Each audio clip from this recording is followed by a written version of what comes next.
Good afternoon. There have been a lot of conflicting reports and rumors today about the cuts issued by the Trump administration last night to programs that affect average Americans. I have spent last night and today speaking with leaders in Washington, local elected leaders, nonprofit organizations, and my agency heads to make sure that we are doing all we can to stand up for working families and the most vulnerable people in our state who are affected by these cuts.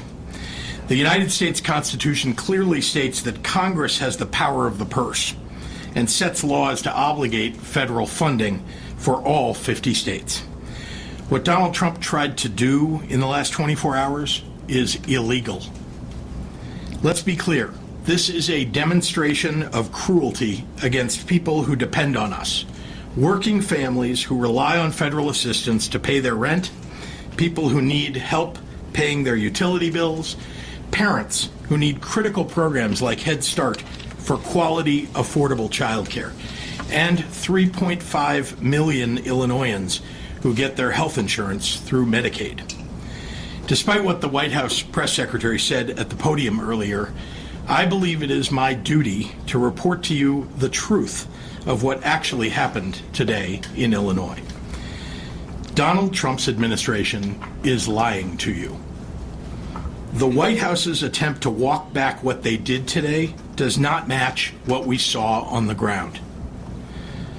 They assured us that Medicaid would not be affected. That was a lie. Our state agencies were unable to access the Medicaid system until an hour ago, preventing payments for services. And this has been reported from states across the nation. When we reached out to federal agencies, they informed us that they have been directed not to discuss any guidance with states. They have canceled previously scheduled meetings for this week. The White House assured us that Head Start would not be affected. That was a lie. Providers across the state experienced outages, and some were unable to make their payroll. They assured us that they were doing nothing to take away individual assistance from the most vulnerable people in our state, but they refused to say that they would restore LIHEAP, the Low-Income Housing Energy Assistance Program, payments to support the unemployment system, and Meals on Wheels. These are programs that hundreds of thousands of Illinoisans depend on: children, seniors, veterans, working parents. Let's just be clear about what happened over the last 24 hours.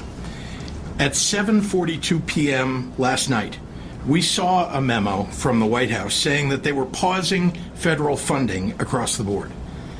This morning, along with all 50 states across the country, we discovered that our ability to access critical federal funding had been cut off. And now the administration would like us to believe that these were just coincidental website outages. Donald Trump and his administration have not earned the benefit of the doubt. They are either lying to us or they are critically incompetent.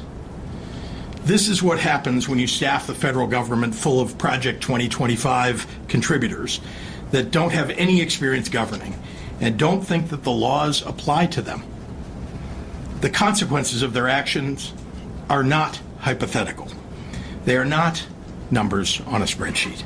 These are real people, ordinary Americans struggling to afford groceries, rent, and health care. Donald Trump promised to lower prices for average Americans his first week in office. Name one thing that he's done to accomplish that. Prices have gone up, not down. Let me say this in no uncertain terms.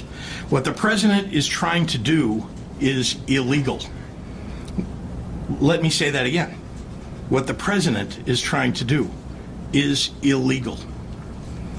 I know these are challenging times, and the Trump administration is trying to confuse the American people. That's why it's so important that we speak plainly. I was very happy to hear as I entered this room today that an administrative stay has been granted.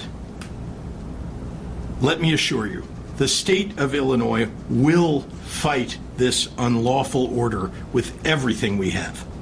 We're working with the Attorney General, who has moved forward with other states to continue pursuing legal action to protect the people of Illinois. Last November, on the day after the election, I made a promise to the people of Illinois. When it comes to threats to our freedom, health, or security, if you come for my people, you come through me.